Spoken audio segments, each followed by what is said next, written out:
दोस्तों नमस्कार। स्वागत है आप सभी का आप ही के अपने इस मंच पर जिसका नाम है मयूर जानी ऑफिशियल। जिसकी राह देखी जा रही थी वो एच बॉम्ब जो है वो आखिर आज फोड़ दिया गया।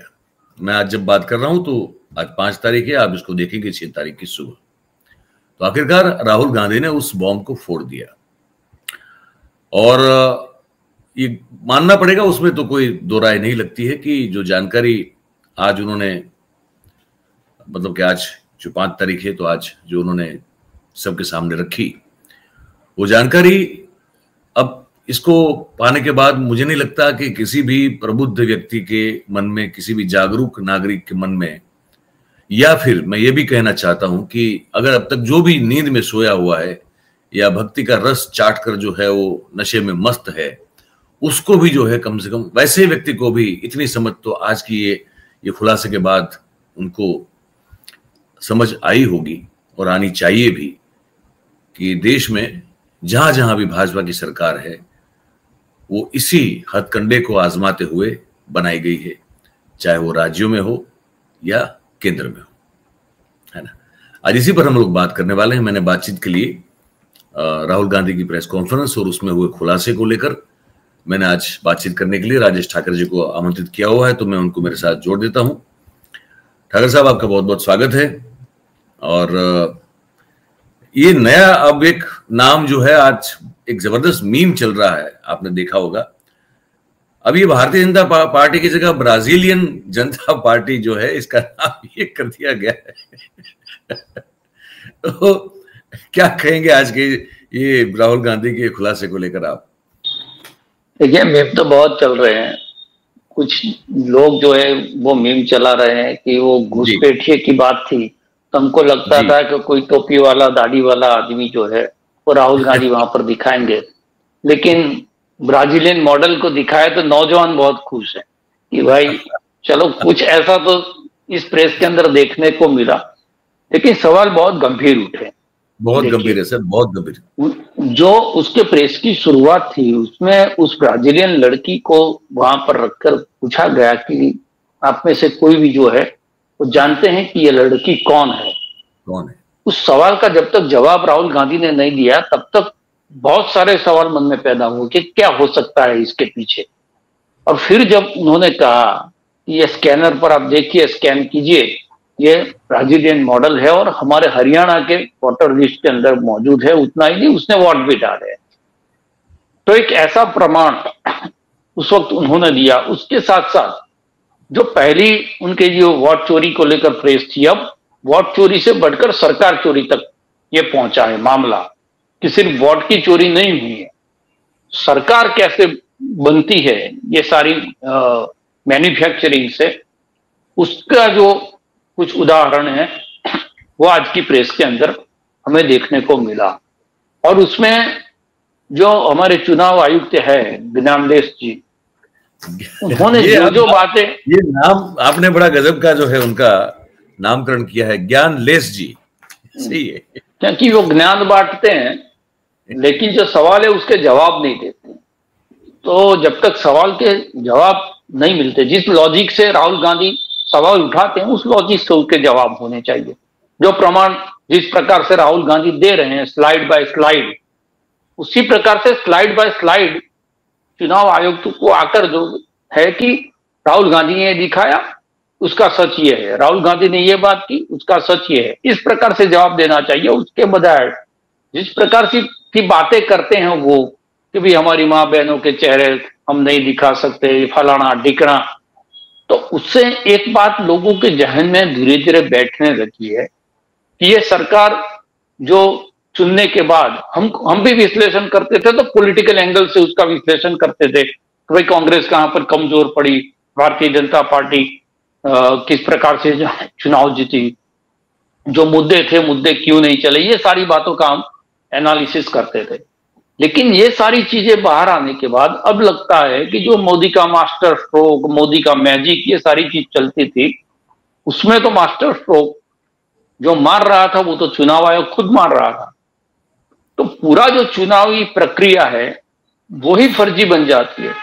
जो इतने दिनों तक सारे लोग प्रचार करते हैं, लोग उस प्रचार के साथ जुड़ते हैं, अपनी अपनी बातें कहते हैं, अपनी जो आइडियोलॉजी है उसको लोगों के सामने रखते हैं और एक प्रक्रिया होती है, ये हमको दिखता है।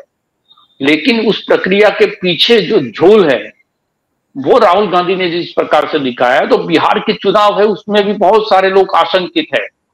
आपने भी इससे पहले एक चर्चा थी उसमें कहा था इस चीज को कि लगता है कि बिहार का चुनाव भी लॉक हो गया है। बिल्कुल। तो ये जो कॉन्फिडेंस हिला है वो कॉन्फिडेंस राहुल गांधी ने भी आज कहा कि यही चीज बिहार में दोहराए, ये लोग दोहराएंगे। राहुल गांधी ने भी कहा। हाँ, कहा। हाँ। तो उससे अब जो है धीरे धीरे प्रमाण मिलने शुरू हुए हैं कि भाई एटमॉस्फेयर एक तरह का होता है, माहौल अलग तरह का होता है, मुद्दे चल रहे होते हैं, विपक्ष जो है वो चुनाव में दिखता है कि ये जीत रहा है, परिणाम बिल्कुल उससे उलट हो जाते हैं। वो हरियाणा में देखा, महाराष्ट्र में भी देखा, उससे पहले भी कई जगह पर हुआ होगा, लेकिन हरियाणा और महाराष्ट्र दो एक ऐसे एग्जाम्पल थे कि जिसके अंदर सारे चुनावी पंडित, सारे चुनावी सर्वे जो है वो कह रहे थे कि भाई कांग्रेस की स्थिति या विपक्ष की स्थिति बहुत अच्छी है। तो वहां से लोगों ने मानना शुरू किया कि भाई जो ये कह रहे हैं, और दूसरी चीज है जो प्रमाण के साथ कह रहे हैं। देखिए, पहले कहा था कि ये 0 नंबर पे इतने लोग रहते हैं, चुनाव आयोग ने ये कहा कि 0 नंबर में रहने वाले लोग। सर मजे की बात जी कि उसी ज्ञानलेश कुमार की उस प्रेस कॉन्फ्रेंस का हवाला देते हुए राहुल गांधी ने कहा कि ये महाशय ये कह रहे थे कि वो जो 0 नंबर है वो कौन सा नंबर है जिसके पास अपना खुद का ठिकाना नहीं है, छत नहीं है, तो या तो कोई सड़क के किनारे, किसी पुल के नीचे, बिजली के खंबे के नीचे है ना, जो रहते हैं रात को आके। बड़ा मतलब फिल्मी स्टाइल में उन्होंने बताया था वो मामला पूरा, है ना। तो उसी पर उन्होंने फिर इन लोगों ने जो है फिर से एक बार पूरा छानबीन किया और कहा कि 0 नंबर वाले पक्के मकान कितने पाए गए, ये समझने नहीं। तो उन्होंने जो जवाब दिया था उसका भी आज जो है उत्तर राहुल गांधी ने, यही तो होना चाहिए। जो चुनाव आयोग राहुल गांधी जो कह रहे हैं उनको तर्क के साथ आप तोड़ दीजिए। आपने जो जवाब हवा में दिए आज उस पर भी सवाल उठा लिए उसने। उन्होंने कहा बीजेपी के एक नेता के घर के अंदर जो है वो लगभग 60 से ज्यादा वोटर रजिस्टर है। तो ये कैसे हो सकता है? एक ही व्यक्ति के 200 बार अलग अलग नाम से, फोटो एक ही, नाम अलग अलग, एज अलग अलग, एड्रेस अलग अलग, इतने सारी जगह पर है।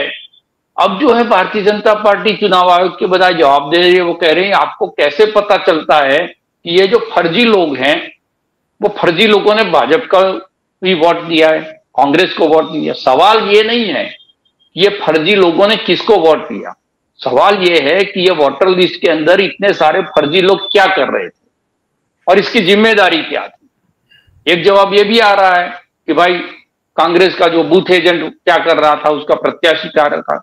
ये सवाल भी बेमानी है। कांग्रेस का प्रत्याशी चुनाव लड़ता है, वो मतदार यादी नहीं बनाता है।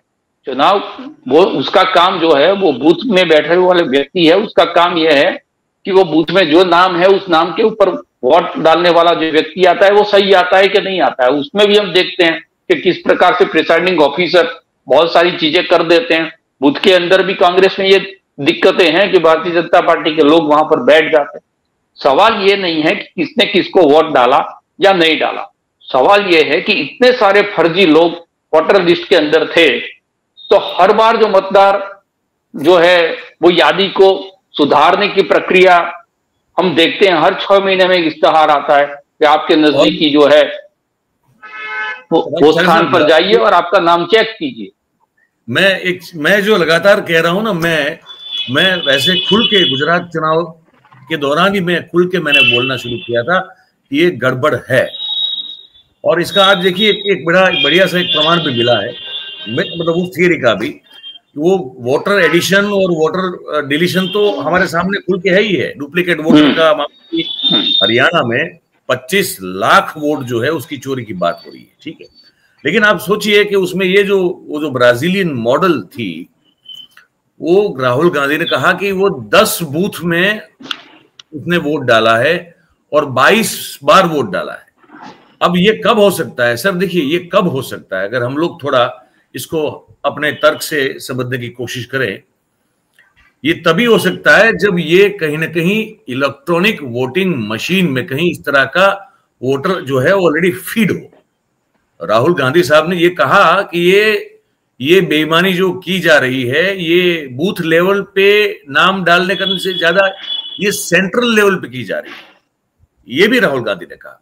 और ये बात सच है सर, वरना एक ही आपको ये तो अरे चलो हमने वो वीडियो भी देखे हैं, हमने ये मही सागर जिले में पिछले चुनाव में गुजरात में और लोकसभा चुनाव में देखा था, वहां के भाजपा के प्रमुख का जो लड़का था, जिला प्रमुख का, वो अंदर घुस के ईवीएम में अपने मर्जी से जो चाहे उतने वोट डाल रहा था। ये हम समझ सकते हैं कि ये रिमोट एरियाज में ये हो सकता है, लेकिन अर्बन में तो आप नहीं कर पाओगे ये। तो ये कहीं ना कहीं वोट फीड किए जाते हैं और उसको अपनी मर्जी से जो है, किसी को पता चले न चले, उसको डाल दिया जाता है। चाहे वो कहा ना कि वो ब्राजीलियन, अब सीमा भी नाम है, सरस्वती भी नाम है, पता नहीं कितने नाम है उसके, सविता भी नाम है ना, अलग अलग नाम से वो दर्ज है। तो वो अब सोच के देखिए वो कैसे वोट डालती होगी, 10 बूथ पे जाके वोट डाल पाएगी क्या? पॉसिबल? देखिए उसमें 10 आप ऐसे वोटर जो दूसरे प्रदेश से प्रचार करने के लिए आए, उसको मैनेज कर लो कि भाई 22 साल की ये लड़की है तो 22 साल की किसी लड़की को इसके बिहाफ में खड़ा कर देंगे, वोट देंगे। लेकिन ये बहुत जो जॉब है वो बहुत आसान जॉब नहीं है। आपको अगर 1 लाख 2 लाख फर्जी वोटर्स को हर बूथ के अंदर उसकी एज के हिसाब से, लड़की है, लड़का है, बूढ़ा है या बूढ़ी है, उसके हिसाब से लोगों को मैनेज करना। पहले होता था ऐसा, जब बैलेट पेपर से वोटिंग होती थी तो जब वो कार्ड देने के लिए जाते थे तो कितने लोग बाहर गांव हैं तो हम उसको रेड राउंड करते थे, कौन जो मर गया है तो ब्लैक राउंड कर देते थे, फिर वो लिस्ट आ जाता था कि भाई इतने लोग जो है चुनाव के दिन पर नहीं है, तो उसके बिहाफ में कौन कौन व्यक्ति है जो वोट जाकर डाल दे सकता है। तो इलेक्शन कार्ड भी उस वक्त नहीं थे, तब ये सब होता था। लेकिन इतना सारा, वो आपकी बात बिल्कुल सही है, जो राहुल गांधी ने कहा है वो भी यही कहा कि एक सेंट्रलाइज ऑपरेशन है, ये कोई स्टेट गवर्नमेंट या स्टेट का चुनाव आयुक्त नहीं कर रहा है, ये हो रहा है क्योंकि अगर उसके वोट नहीं डालने हैं तो इतने फर्जी लोगों को वोटर लिस्ट में डालने का कोई मतलब नहीं है। वो एक्सरसाइज जो है वो मतलब बिना मतलब की है। और दूसरा भी इसमें आप अगर ये इसको जोड़ के देखिएगा कि हम इससे पहले जो खुलासे हुए उसमें भी ये पाया गया कि एक ही वोटर अलग अलग राज्यों में वोट कर रहा है। हाँ, वो राजस्थान में भी कर रहा है, हरियाणा में कर रहा है, उत्तर प्रदेश में भी कर रहा है, महाराष्ट्र में भी कर रहा है, महाराष्ट्र में भी कर रहा है। तो कोई एक ही जगह बैठकर ये सारी चीजें हो सकती है। हाँ, अलग अलग स्टेट वाइज कोई ये मॉनिटर कर रहा है ऐसा नहीं है, किसी एक जगह से ये सारी चीजें हो रही है। और वोटर लिस्ट में लोगों को डालना, उसका मतलब ये है कि उनके वोट का इस्तेमाल करना है। अगर वो नहीं करना है, कोई आदमी 200-300 बार वोटर लिस्ट के अंदर है तो कि 200-300 लोगों को खड़ा नहीं किया जा सकता कि आप जाके उनके बिहाफ में जाकर वोट दे के आओ। उसके लिए आपको कुछ न कुछ ऐसी व्यवस्थाएं करनी पड़ेगी। या तो पोलिंग बूथ के अंदर बैठे हुए लोग हैं, उनके पास लिस्ट है कि भाई इतने इतने वोट है, आपको या तो सुबह में या तो शाम को, जो 4-5 बजे के बाद वोटिंग परसेंटेज बढ़ जाते हैं, जो कहते हैं ना कि पिछले 1 घंटे के अंदर कई जगह पर 10%, कई जगह पर 12% तक वोट बढ़ जाते हैं, जबकि फिजिकली आप देखो तो बूथ पर जो है वो कतारें ही नहीं होती। तो वो कहां से आए वो लोग जो वोट डालने के लिए? तो ये सेपरेट एक लिस्ट किसी के पास रहती हो और पिछले आखिरी घंटे के अंदर ये सारी चीजों को मैनेज कर लिया जाता हो। देखिए फिर सवाल ये आएगा कि विपक्ष का जो बूथ में एजेंट है वो क्या कर रहा होगा। अरे भाई साहब, बड़े बड़े विधायक खरीदे जाते हैं, बूथ एजेंट तो एक सामान्य कार्यकर्ता होता है, उसकी हैसियत क्या होती है? उसकी जेबें भर दी या किसी दूसरी तरह से उसको दबाया गया, उसको जो है डराया गया, तो वो जो है वो अपनी आंखें मूंद लेगा और ये सारी चीजें हो सकती है। तो सवाल ये है कि किस प्रकार से वोट पड़े या नहीं पड़े, ये आप छोड़ दीजिए, वो बाद की बात है। लेकिन चुनाव आयोग की नजर के नीचे जो कहते हैं कि एक भी घुसपैठिया जो है वो उसके अंदर नहीं घुसना चाहिए, वहां पर इतने सारे घुसपैठिया, और ये तो घुसपैठिए भी नहीं है। अगर ये ब्राजीलियन लड़की की बजाय कोई पाकिस्तानी मॉडल होती या बांग्लादेश की मॉडल होती तो भारतीय जनता पार्टी कोहराम मचा देती। देखिए, इसलिए तो हम जो है SIR जो है वो लागू कर रहे हैं, कि ये घुसपैठिए न घुस जाए, लेकिन ये ब्राजीलियन मॉडल निकली और वो हरियाणा के अंदर आकर जो है वोट डालकर चली जाती है। तो ये सारी धोखाधड़ी है। उसका चुनाव आयोग को जो है उसका बचाव नहीं करना चाहिए, उनको तो खुद अप्रोच करना चाहिए विपक्ष के, लाइए भाई आपके पास कहां कहां से कौन से स्टेट में कितने सबूत है, हम खुद बैठते हैं आपके साथ बैठते हैं, और जो जो भी त्रुटियां हैं, जो भी पीछे हो गया छोड़ दीजिए, अब जो नया है उसके अंदर हम क्या सुधार कर सकते हैं। चुनाव आयोग का ये रोल होना चाहिए। उसके बजाय वो फिर ऐसी बातें करेंगे कि भाई आपके बूथ एजेंट क्या कर रहे थे, आपके प्रत्याशी क्या कर रहे थे। आप जब सीसीटीवी फुटेज मांगते हो कि भाई 10%, 12% वोट बढ़ गया है आखिरी ओवर में, तो सीसीटीवी दे दीजिए कि भाई क्या इतने लोगों ने वोट डाला है या नहीं डाला है, हम देख सकते हैं। तो वो उसको डिलीट कर दिया जाता है।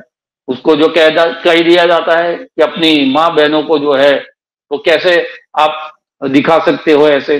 तो ये सारी जो चीजें हैं वो कहीं ना कहीं लोगों के बीच में संदेह पैदा करती है, और ऐसी चीजों से ही लोगों के, देखिए बिहार के अंदर माहौल जब लगेगा कि भी अलग है, शायद जो बातें आ रही है उसमें अगर आंधी चल रही है विपक्ष की और परिणाम बिल्कुल उससे उलट आ जाता है, तो उसका परिणाम धीरे धीरे ये होने लगेगा कि प्रजा के अंदर एक आक्रोश पैदा होगा, सिस्टम पर से भरोसा उठ जाएगा। और जब सिस्टम पर से भरोसा उठ जाता है तो क्या होता है, हमने नेपाल में देखा था। तो जब जन भावना जो है उसके विपरीत जब परिणाम आते हैं, जब लोग समझते हैं कि ये होना चाहिए और होता नहीं दिखता, तो फिर जो आहत हुई भावना है वो संगठित रूप से कहीं ना कहीं बाहर आती है। और जब बाहर आती है तो फिर एक ऐसा आंदोलन खड़ा हो जाता है। राहुल गांधी की मुझे लगता है कोशिश ये है, चुनाव जीते हारे वो जो है सेकंड प्रेफरेंस में है, लेकिन लोगों के बीच में वो इस चीज को डाल रहे हैं कि देखिए चुनाव को किस प्रकार से हाईजैक किया जा रहा है। हम इतनी मेहनत कर रहे हैं, इतने सारी मुद्दे उठा रहे हैं, सवाल कर रहे हैं, भ्रष्टाचार के इतने सारे जो मामले है वो सामने ला रहे हैं, उसके बावजूद भी पहले ये लगता था कि लोग आप पर भरोसा क्यों नहीं करते। हम भी ये सवाल करते थे कि ये सारी चीजें होती है, उसके बावजूद भी लोगों का भरोसा जीतने में विपक्ष कामयाब क्यों नहीं होता, ये सवाल हम पहले करते थे। लेकिन अब पता चल रहा है लोग तो भरोसा कर रहे थे, लेकिन जिन पर भरोसा करना चाहिए था वो चुनाव आयोग जो है वो इस सारे षड्यंत्र के ऊपर या तो उसमें शामिल है या तो जो है उसने अपनी आंखें बंद कर ली है, दोनों में से एक बात। अब देखिए हर बार क्या होता था कि जब चुनाव की तारीख होती थी उससे पहले नरेंद्र मोदी कहीं किसी गुफा में चले जाते, कहीं ध्यान पर चले जाते, कहीं पर कुछ करते और महफिल को लूट लेते, मीडिया अटेंशन उनके साथ ले लेते। ये पहली बार राहुल गांधी ने किया है कि कल चुनाव है और आज जो है एक बम फोड़ा, और वो बम की जो है चर्चा यहां चल रही है, इसी प्रकार से बिहार में भी चल रही होगी। और लोगों का जो मानस है, हम कई बार ये देखा है कि आखिरी एक दिन के अंदर कुछ घटनाएं घटती है, उस घटना के ऊपर लोग अपना ओपिनियन बदल देते हैं। उसका जवाब जो है भारतीय जनता पार्टी ने दिया। तो चर्चा ये हो गई बिहार के अंदर आखिरी दिन जब कल वोटिंग होना है तब भी कि हम जब वोट डालने जाएंगे उसके बावजूद भी सरकार हमारे अपेक्षा की बना पाएंगे या नहीं बनाएंगे, ये सवाल लेकर कल लोग कतार में खड़े होंगे। तो ये सवाल लोगों के दिमाग में डालने का काम राहुल गांधी कर रहे हैं। वो कह रहे हैं कि परिणाम क्या होगा उससे कोई मतलब नहीं है। पिछली बार ये भी पूछा गया था कि भाई इतनी सारी चीजें आप सुप्रीम कोर्ट क्यों नहीं जाते, उन्होंने कहा था कि मेरा ये काम नहीं है, विपक्ष के नेता के तौर पर मेरा काम है, जो मामला मेरे सामने आया हमने रख दिया है। आप मीडिया के लोग जो है वो भी लोकतंत्र के जो है चौथे खंभे हो, आप चले जाओ सुप्रीम कोर्ट में। कोर्ट में जाने का काम विपक्ष के नेता का नहीं है, उनका काम जो है वो जन जागृति का है, लोगों को दिखाने का है कि भाई ये सारी चीजें हो रही है और इसीलिए चुनाव हम हार रहे हैं, वरना ये चुनाव हम जीत चुके थे। पिछली जो सरकार थी जो 240 सीट पर नरेंद्र मोदी की बनी, उसमें भी ये सवाल खड़े किए हैं, बहुत सारे लोकसभा के भी उन्होंने एग्जाम्पल पहले वोट चोरी के प्रेस में दिए थे कि भाई कौन सी कॉन्स्टिट्यूएंसी में क्या हुआ, अगर 20-25 का हेरफेर हो जाता तो आज प्रधानमंत्री कोई और होता। तो वो ये लोगों के जहन में धीरे धीरे जो ईवीएम जो है उस पर लोग बहुत सहमत नहीं होते थे, लेकिन ये चीज जिस प्रकार से सबूतों के साथ, प्रमाण के साथ, खुद जो मतदार यादी है इलेक्शन कमीशन की, उसके page by page, slide by slide, picture by picture, जिस प्रकार एक छोटा सा बच्चा और जो है उसका एज उसमें लिखा हुआ है 78 ईयर्स और नाम है किसी और का। और इस बार देखिए उन्होंने खेला क्या किया, पत्रकारों में से कहा कि कोई 2 लोग ऊपर आ जाइए। वो जादूगर खेल करता है ना, जादूगर जादू करता है तो कहता है ना कि भाई किसी ऑडियंस में से 2 लोग आ जाओ, मैं यहां से नजदीक से आपको दिखाता हूं, देखिए मेरे हाथ में कुछ है नहीं। तो इसी प्रकार से इसी प्रकार 2 पत्रकारों को बुलाया। एक पत्रकार जो है वो नजदीक जाने की कोशिश करते थे स्क्रीन पर। देखिए बहुत सटीक वे में ये काम किया है राहुल गांधी। तो उन्होंने कहा नहीं नहीं यहाँ खड़े रहिए, यहाँ से दिख जाएंगे। जाने की ये कोशिश करने की जरूरत नहीं कि नजदीक जाके आपको दिखे, यहां से दिखता है, मुझे दिखता है, आपको भी दिख जाएगा। और उनके मुंह से कहलवाया कि हाँ भाई ये 5-7 एक ही पिक्चर है, नाम पढ़िए। तो उन्होंने नाम पढ़े, एक नाम ये है, एक नाम ये है, ये बता रहे हैं। देखिए I have no doubt about what Mr. Gandhi said. Can someone come? Can 2 people come up? I want to ask you a question. You want 2 journalists? Yeah. आइए 2 पत्रकारों को बुला रहे हैं, कोई भी 2 पत्रकार बुला चाहिए। Here's a polling list of Haryana. Standard polling list of Haryana. मेरे ख्याल से गोदी मीडिया वाले ही गए थे ऊपर, जहां तक मेरी जानकारी है। आइए कम। ये नॉर्मल हरियाणा की पोलिंग लिस्ट है जी। इसमें आपको कुछ अजीब सा लग रहा है? पहले हिचकिचा रहे हैं। ये रेड कोटी वाले भाई साहब, नहीं यहां से दिख जाएगा आपको। Amarjeet Kaur, multiple names. हाँ वेरी गुड। हाँ ठीक है। अच्छा थोड़ा आगे जाइए। तरविंदर सिंह 73 ईयर, फोटो है किसी बच्चे का। ठहर जाइए लाइए। हाँ क्या देखा? नहीं हाँ ये देखिए, अब इसमें कुछ स्ट्रेंज लग रहा है आपको?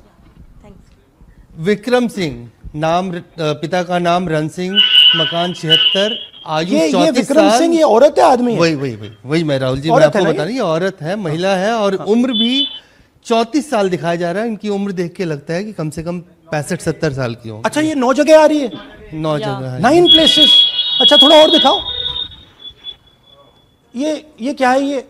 ये 3, 4, 5, 6, 7, 8, 9 दफे फिर से आ गई। रणदीप सिंह, ये कभी 80 साल की है? 80 साल की है। रणदीप सिंह, संपूर्ण सिंह, 80 साल उम्र है इनकी। मतलब सेम पिक्चर है लेकिन अलग अलग डेटा है, नाम अलग है, एज अलग है, कभी आदमी है, कभी अलग है, कभी एज है, कभी कुछ और है। राइट। और देखिए ये फिर से आती है, मल्टीपल है, मल्टीपल। ये फिर से आई और जाइए, ये फिर से आई, फिर से आ गई है।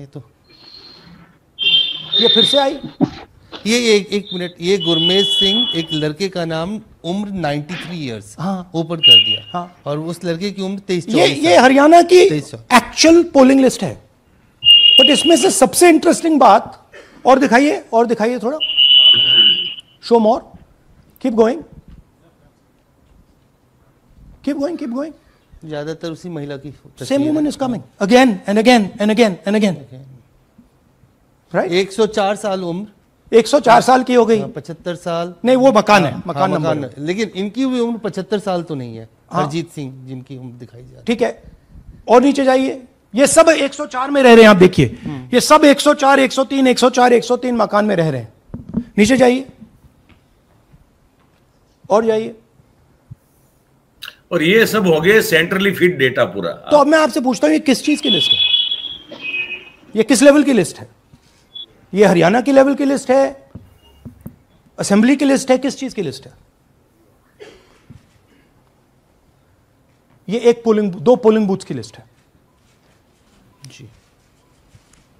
She appears 223 times in 2 polling booths. बताइए। She can vote any amount of times she wants. Election Commission has the data on how many times she voted. We have a sense of it. Election Commission needs, thank you. Election Commission needs to tell us. अच्छा, ये भी सुनना, ये जब शुरू हुई ना उनकी प्रेस कॉन्फ्रेंस, तब की ये शुरुआत की ये है, इसको हम लोग एक बार देखें। अलंत के बाद हमें लगा कि ये जो वोट चोरी का मामला है, ये सेंट्रलाइज्ड मामला है, और ये सिर्फ एक कंस्टिट्यूएंसी में नहीं हो रहा है, एक डिस्ट्रिक्ट में नहीं हो रहा है, मगर ये नेशनल लेवल और स्टेट लेवल पे हो रहा है। तो हमने इन्वेस्टिगेशन शुरू किया, पता लगाने कि क्या हो रहा है। हरियाणा पे हमने फोकस किया, क्योंकि एग्जिट पोल्स दिखा रहे थे कि कांग्रेस पार्टी हरियाणा को स्वीप कर रही है। ये देखिए 5 एग्जिट पोल्स हैं। एग्जिट पोल सबसे एक्यूरेट होता है, ओपिनियन पोल से एक्यूरेट एग्जिट पोल होता है। ओपिनियन पोल्स भी कह रहे थे कांग्रेस स्वीप करेगी, एग्जिट पोल्स भी कह रहे थे, हमारा डेटा कह रहा था, हमारी पार्टी कह रही थी, बीजेपी के लोग भी हमें बता रहे थे कि देखिए आप इस बार हरियाणा में सरकार बना रहे हो। दूसरी बात, पहली बार हुआ कि पोस्टल बैलेट्स और स्टेट का जो नतीजा था वो अलग थे। कांग्रेस पोस्टल बैलेट्स को स्वीप करती है,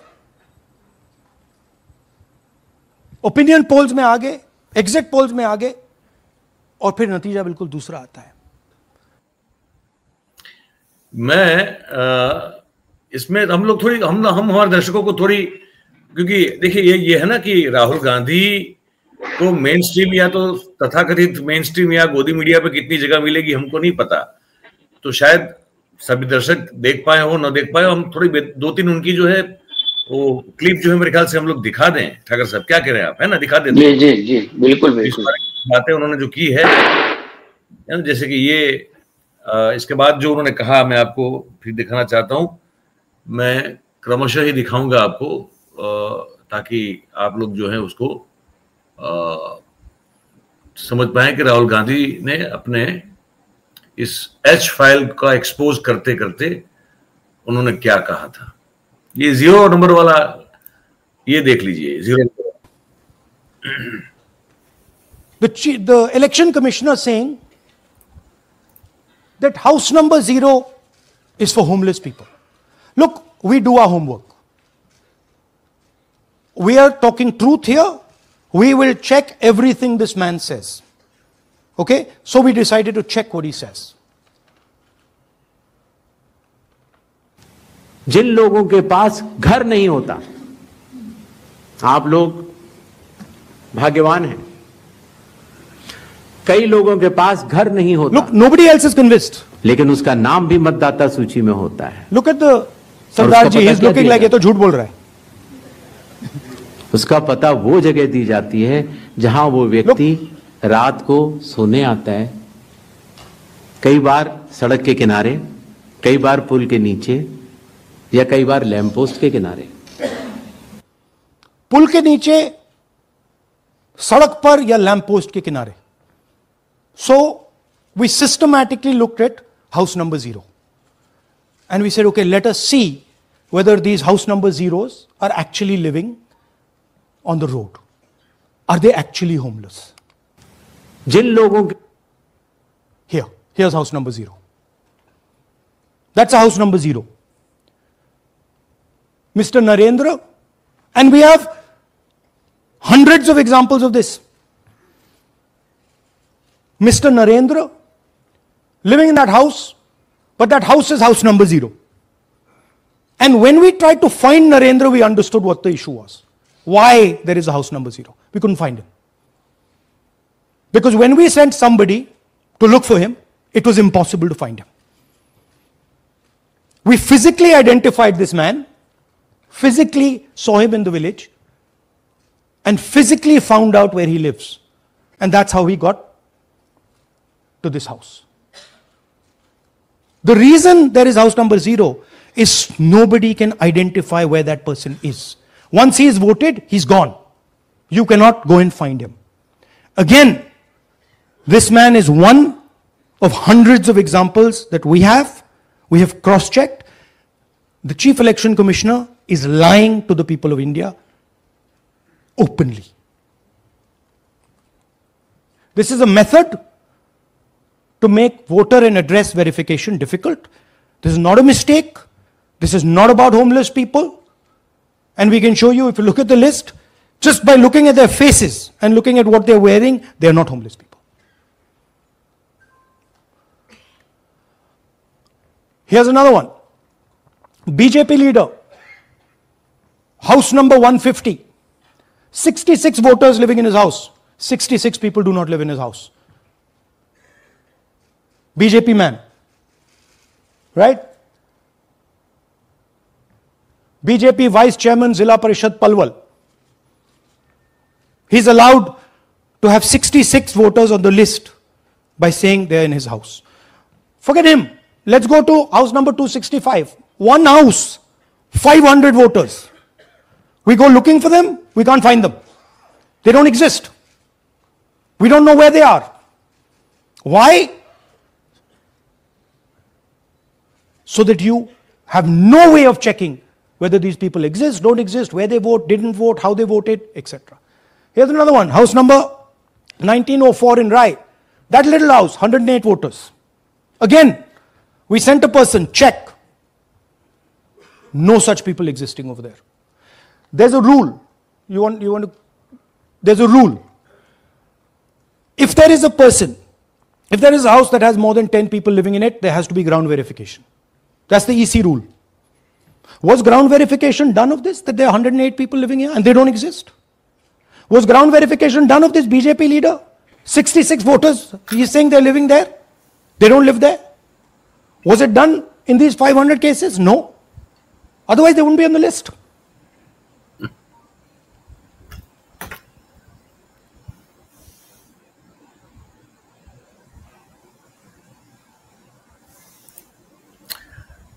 अभी बहुत सारी हमने तो जो है इनकी क्लिप निकाल के रखी है।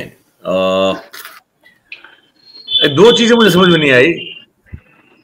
लैंप पोस्ट के किनारे कैसे रह सकते हैं आप, सोच सकते हैं? ये जरा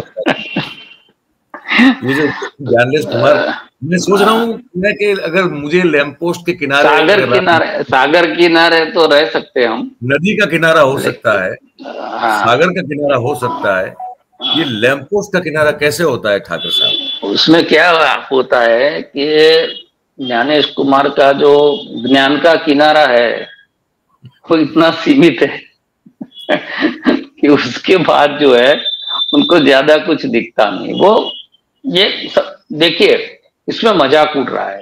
वो ज्ञानेश कुमार का मजाक क्यों उड़ रहा है? ये मजाक उड़ रहा है हमारे लोकतंत्र का उड़ रहा है। दुनिया देख रही है कि भाई इलेक्शन कितना करप्ट हो रहा है और सबसे बड़ा विपक्ष का नेता वो बार बार सबूतों के साथ ये प्रेस कर रहा है। वो सारी चीजें यहाँ पर जा रही। देखिए आज ही अमेरिका के अंदर न्यूयॉर्क के परिणाम मिले हैं। बिल्कुल सरकार के इतनी कोशिशों के बावजूद भी वहां पर लोकतंत्र बचा रहा, क्योंकि वहां की जो एजेंसियां हैं, जो संवैधानिक संस्था है, उसको बचाए रखा उन लोगों ने। और उसके कारण सत्ता का सारा प्रयत्न होने के बावजूद भी जो है वो वहां पर परिणाम जो है वो सरकार से विपरीत मिले। तो हमारे लोकतंत्र के अंदर भी यही होना चाहिए। देखिए यही चीजें होती तो इमरजेंसी के बाद भी सत्ताएं नहीं बदलती। जयप्रकाश नारायण कितना भी बड़ा आंदोलन खड़ा कर लेते, कितने भी लोग जेल चले जाते, सब कुछ होता, उसके बाद भी परिवर्तन नहीं होता। और जब तक परिवर्तन नहीं होता तो लोकतंत्र जो है वो धीरे धीरे मरता जाता है। किसी भी की सरकार हो, वो कांग्रेस की हो, भाजपा की हो, लेफ्टिस्ट की और किसी भी की, लोगों को सत्ता को पलटना चाहिए। जब सत्ता पलटती है तो नेताओं के मन में एक डर रहता है, एक भय रहता है कि भी 5 साल के बाद कोई दूसरा आएगा तो हमारे 5 साल का जो कुकर्म है उसका खोल देगा। तो उसमें एक नियंत्रण आता है। भ्रष्टाचार करने में भी जो है वो लोग डरते हैं, वरना गुजरात जैसी स्थिति हो जाएगी। 30 साल के अंदर कितने भ्रष्टाचार के मामले आए, फाइलें खुली बंद हो गई, फाइलें खुली बंद हो गई। जिन जिन आरटीआई एक्टिविस्ट ने भ्रष्टाचारों को खोला वो मारे गए, लेकिन जो है वो भ्रष्टाचारी एक भी जो है उसको सजा नहीं है, क्योंकि अधिकारियों के अंदर कॉन्फिडेंस है कि सत्ता बदलने नहीं जा रही। सत्ता में बैठे हुए जो राजनीतिक पक्ष, उसके कार्यकर्ताओं को, उनके नेताओं को ये भरोसा है कि सरकार बदलने वाली नहीं है, तो भी जो भी करेंगे उसका जो है हमें ही तो करना है। चोरी भी हमें करनी है, जांच भी हमें करनी है और नतीजा जो है उस जांच का वो भी हमको देना है। तो एक तरह से ये सारा जो है, ये सवाल सिर्फ राहुल गांधी का नहीं है, ये लोगों को समझना चाहिए और सारी विपक्षी पार्टी को भी समझना चाहिए।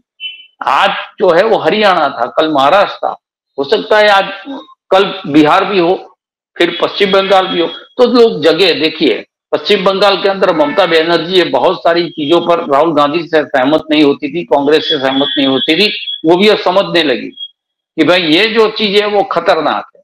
आप एसआईआर लाइए, आप मतदार शुद्धिकरण कीजिए, मगर उस प्रकार से कीजिए कि जिसके अंदर आपको जिसको अंदर डालना है उसको डाल दिया उनके नाम, जिनको हटाना है वो हटा दिया, और एक यादी बना के आपने लोगों के सामने रख दी। फिर आप लड़ते जाओ, फिर ऐसे ही प्रेस करते जाओ कि भी देखिए इतने उसमें फर्जी है, उसमें वहां तक तो जो है चुनाव खत्म हो जाएगा। तो ये जो स्थिति है वो लोकतंत्र के लिए बहुत गंभीर स्थिति है। और राहुल गांधी ने दो काम किया है आज पत्रकार दो जो है उनको सांकेतिक रूप से ऊपर बुलाया है, सिर्फ दो लोगों को, लेकिन पूरे मीडिया को जो है उन्होंने दिखाया है कि ये जो काम मैं कर रहा हूं ये काम आपका है। खोजी पत्रकारिता जो होती थी, एक सवाल उठा के राहुल गांधी को चला जाना है एक एग्जाम्पल देकर, उसके बाद जो है वो खोजी पत्रकारिता ऐसी होती है कि वो खंगालते हैं पेज टू पेज, और राहुल गांधी ने दो इल्जाम लगाए तो वो ढूंढ कर लाएंगे कि भाई आपने तो दो कहे थे, देखिए हम 200 इसको लेके आए हैं।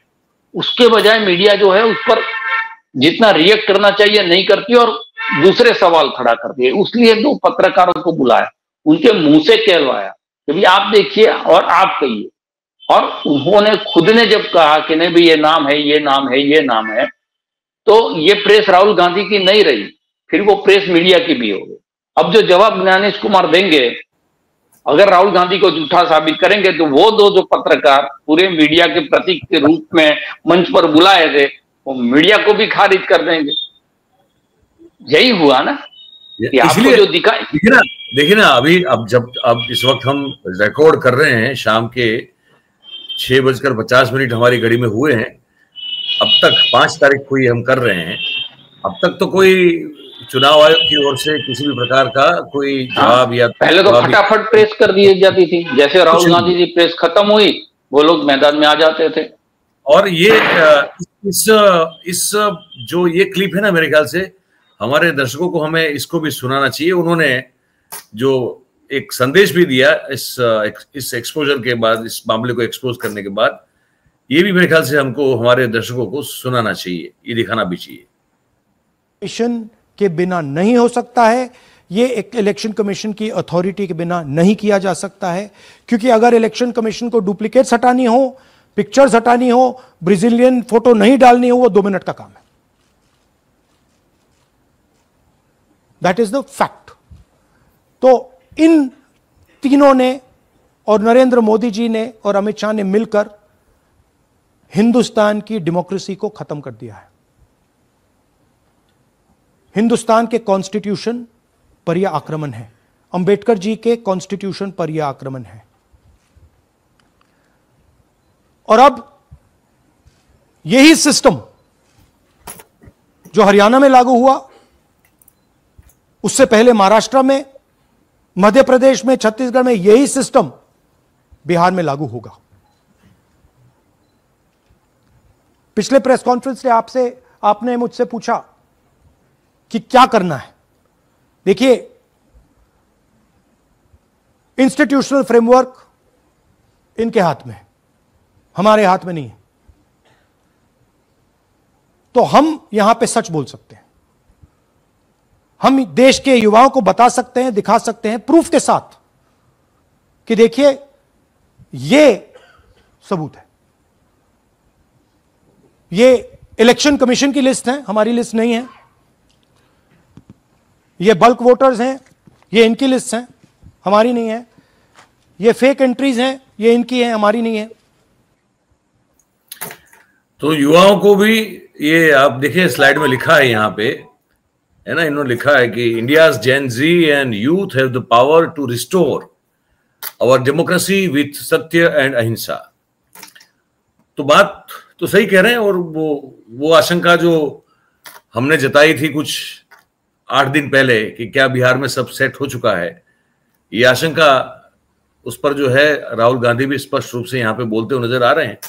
हम संपन्न करेंगे कार्यक्रम, लेकिन उससे पहले आपकी एक पूरी समिंग अप टिप्पणी जो है ठाकर साहब, वो अगर आप जरा आप इस पूरे इसका सार आप क्या देखते हैं प्रेस कॉन्फ्रेंस का, और क्या इसका कोई असर इन पर हो सकता है? ये क्या ये लोग इससे थोड़ा संभलेंगे, या तो थोड़ा मतलब देखिए देश के साथ साथ दुनिया भी तो देख रही है ना इसको। इनको देश में इनके बारे में क्या सोचा जाए उससे कोई फर्क नहीं पड़ता है। इनको फर्क पड़ता है कि बाहर इनकी छवि कैसी बन रही है, या तो उस पर कोई असर तो नहीं हो रहा है। तो इन सब चीजों को अगर आप देखें, और जिस तरह से आप भी जो है इन सब इनकी प्रकृति से, इनकी फितरत से परिचित हैं, क्या ये खुलासा इनको कहीं ब्रेक लगा सकता है जो लगातार झूठ और गलत काम करते आ रहे हैं उस पर, या आपको लगता है कि इससे कोई फर्क नहीं पड़ने वाला? आप क्या कहेंगे? देखिए, बेशर्मी और जो है वो हम कहते हैं कि बिल्कुल बेशर्मी, नंगेपन, उसके अंदर बहुत बड़ा अंतर है। वो बेशर्मी जो है उसकी तो हदें लांघ दी इन लोगों ने। तो राहुल गांधी का काम मुझे लगता है इन लोगों को डराने से ज्यादा लोगों को जगाने का है। लोग जग जाएंगे तो ये लोग डर जाएंगे। तो जो एक के बाद एक उन्होंने प्रेस करके अलग अलग स्टेट की जो चीजें लोगों के सामने रखी और जो मैसेजिंग करने की कोशिश कर रहे हैं कि भाई हम आपके लिए लड़ तो रहे हैं लेकिन जीत इसलिए नहीं रहे हैं। वो नारा दिया है ना कि लड़ेंगे और जीतेंगे, तो लड़ तो रहे हैं, हजारों किलोमीटर चल भी रहे हैं आपके लिए, लेकिन उसके बाद परिणाम नहीं मिल रहा है, क्योंकि आपका जो वोट है वो चोरी हो रहा है। आपकी जो सरकारें है वो मैन्युफैक्चर हो रही है, वो कोई बना रहा है पहले से, और उससे जो है सरकारें बन रही है। तो लोकतंत्र के अंदर आपका जो मत था उसकी अब कोई वैल्यू रही नहीं है। अगर अब आपको आपके मत की कीमत को पहचानना है या उसको जो है फिर से उस अधिकार को प्राप्त करना है, तो आपको इस सिस्टम के सामने खड़ा होना पड़ेगा। आपको इस सिस्टम के सामने जाकर जो है वो अपनी आवाज उठानी पड़ेगी। इस स्टेज पर मुझे लगता है जेनजी को और लोगों को, और इसी डर में देखिए भारतीय जनता पार्टी का सोशल मीडिया जो है वो हमारी लोकशाही को खत्म करने का एक षड्यंत्र है। विदेशी पैसों से जो है हमारी लोकतंत्र को बदनाम करने की, भारत को बदनाम करने की ये सारी कोशिश है, ये सारी चीजें चला रहे हैं ये लोग। लेकिन सोशल मीडिया में आज जो मामदानी वहां पर जीते हैं उनका आप सर्वे देखें तो इतना सोशल मीडिया पर उनको ट्रोल किया गया है, उनके खिलाफ जो है वो नफरती जहर डाला गया, उसके बावजूद भी वो जीते। उसका मतलब हवा के अंदर कुछ लोगों को कंप्यूटर में बिठा देने से हवा नहीं बनती, उस हवा को जमीन पर बनाना पड़ता है। राहुल गांधी ये समझ चुके हैं और वो अब जमीन पर हवा बना रहे हैं। देखिए उसमें जल्द परिणाम नहीं मिलते, देरी लगती है, लेकिन एक के बाद एक स्टेट के अंदर जब ये फीलिंग जगता है और उसका जो है पूरा राष्ट्रीयकरण जब हो जाता है, सारी पार्टियां उसमें कन्विंस होना शुरू हो जाती है, वो कांग्रेस की विचारधारा के साथ सहमत हो या न हो, तब जाके एक संगठित रूप से एक स्वर उठता है, जो जयप्रकाश नारायण ने उस वक्त किया था। तो मैं समझता हूं कि एक आंदोलन खड़ा करने की यह कोशिश है। सिर्फ चुनाव आयोग को कटघरे में खड़ा करके या जो है वो वोट चोरी का एक इल्जाम लगाकर भाग जाने का शॉर्टकट राहुल गांधी नहीं चल रहे हैं। मुझे ऐसा लग रहा है कि वो इस मामले को जो है वो जनता के बीच में ले जा रहे हैं, लोगों के जहन के अंदर बहुत संजीदगी सी इस चीजों को बैठा रहे हैं। देखिए भारतीय जनता पार्टी कुछ भी कहे, इलेक्शन कमीशन कुछ भी कहे, लोगों ने देखा है, और नौजवान जो है वो पागल नहीं है, उनको पता है कि भाई इतने लोग अंदर है तो सरकारें किसकी है, इलेक्शन कमीशन किसकी सुनता है, किस प्रकार से हमारी संवैधानिक संस्थाओं को जो है वो कॉम्प्रोमाइज किया गया है, वो सारी चीजें लोगों के सामने है। और उसमें करेगा तो कौन करेगा, कांग्रेस तो करेगी नहीं, और भारतीय और चुनाव आयोग जो है वो अपने आप तो अपने लिए तो वो चुनाव लड़ नहीं रहे। नीलेश कुमार जो है वो तो खुद तो चुनाव में खड़े नहीं रहे, तो उनको क्या पड़ी है कि ये फर्जीवाड़ा चलाए।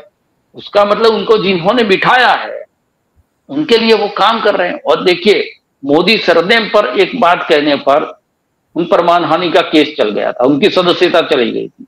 आज उन्होंने कहा कि ये 3 संवैधानिक पद पर बैठे हुए 3 लोग और नरेंद्र मोदी और अमित शाह 5 लोगों ने मिलकर जो है इस लोकतंत्र में लूट मचाई है।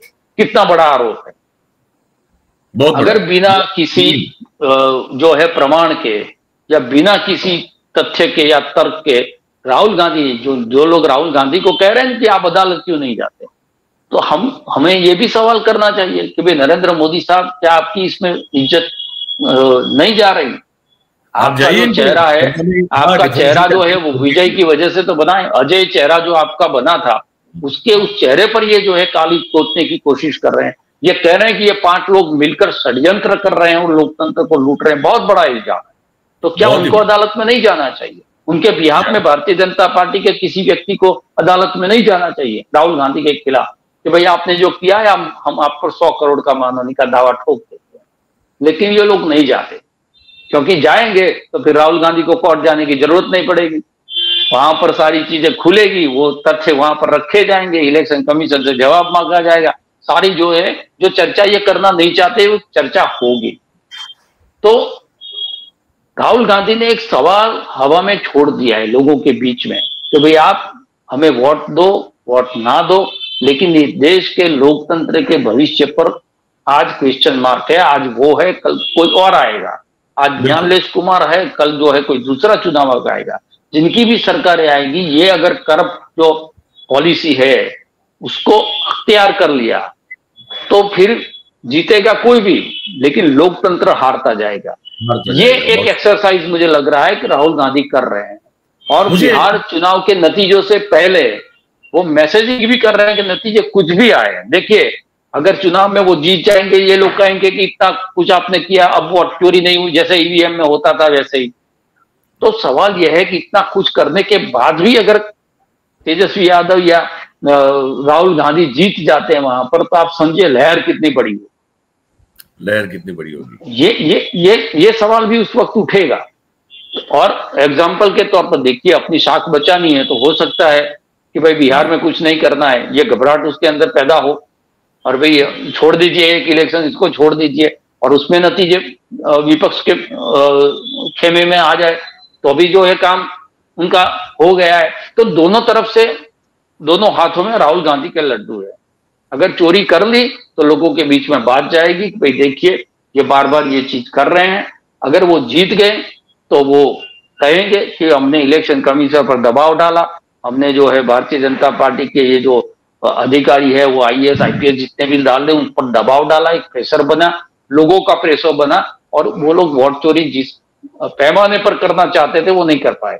चोरी तो की लेकिन उस पैमाने पर नहीं कर पाए। ये तर्क भी उनके पास रहेगा। तो दोनों तरफ से जो है वो अपना फायदा ढूंढ रहे हैं। और मैं ये समझता हूं ये चुनावी राजनीति से कहीं आगे की बात राहुल गांधी कर रहे हैं। चुनाव परिणामों के बाद सरकारें बन जाती है, फिर सारा मामला ठंडा पड़ जाता है, लेकिन ये जो मामला है वो लोगों के बीच में जाएगा। और अब देखिए 12 स्टेट के अंदर फिर ये एसआईआर की प्रक्रिया होने जा रही है। सभी लोग जो है जग गए हैं। तमिलनाडु से भी आवाजें आ रही है, पश्चिम बंगाल से भी आ रही है, सारी जगह से। गुजरात के अंदर भी कांग्रेस जो है वो भी जगेगी, वो भी देखेगी जो दूसरी जगह हुआ हमारे वहां ना हो। हम जो है विजिलेंस रहे, हम जागरूक रहे, लोग भी अपना वोट मतदार यादी में है या नहीं है देखेंगे। देखिए सर्च करने पर मतदार यादी सबको मिल जाती है। अब जो है वो पन्ने में ढूंढेंगे कि भाई एक ही तस्वीर बार बार तो नहीं है। ये सारी चीजें होंगी और उससे जो जागरूकता फैलेगी, उसमें ये धड़ल्ले से जिस प्रकार से चोरी करते थे, दिन दहाड़े करते थे, अब उनको रात का अंधेरा ढूंढना पड़ेगा। उनके घर में कोई बाहर का वो हमारे चोरी करने वाले हैं, ट्रैकी करते हैं, कितने लोग दिवाली में घूमने गए। लैंप पोस्ट के किनारे खड़े रहकर नहीं कर पाएंगे। हाँ, लैंप पोस्ट के किनारे। देखिए वो रात को आते हैं, सो जाते हैं, दूसरे दिन कहीं और जगह पर चले जाते हैं। अरे भाई हमने तो कभी नहीं देखा कोई लैंप पोस्ट पे सोने वाला आदमी जो है वो हाथ में इलेक्शन कार्ड लेके लाइन में खड़ा हो। और इतने ज्यादा लोग, 60-70 लाख लोग लैंप पोस्ट के किनारे पर है। वो जो नायब सैनी, वो नायब सैनी जो कि अभी मुख्यमंत्री हैं हरियाणा चुनाव के 2 दिन पहले, उन्होंने जो व्यवस्था है हमारे पास, उसका भी जिक्र इस बार किया है। वो सही काम किया। उन्होंने कहा, उसने उसका स्टेटमेंट था कि सारी व्यवस्थाएं जो है, मैंने शुरू से ये कहा है कि भारतीय जनता पार्टी एक तरफा सरकार बना रही है। हमारे पास सारी व्यवस्थाएं हैं, आप चिंता मत करिए। अब ये देखिए मुस्कुरा रहे हैं, सारे एग्जिट पोल्स कह रहे हैं कि भैया आप चुनाव जीत रहे हो, सारे ओपिनियन पोल्स कह रहे हैं कि चुनाव जीत रहे हो, ये मुस्कुरा के कह रहे हैं भैया हमारे पास व्यवस्था है। कौन सी व्यवस्था? बस यही व्यवस्था।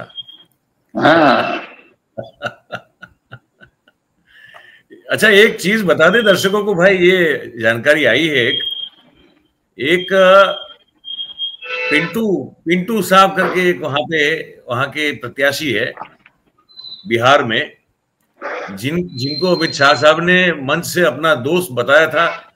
वो प्रचार में शायद मेरे ख्याल से लखीसराय से हैं।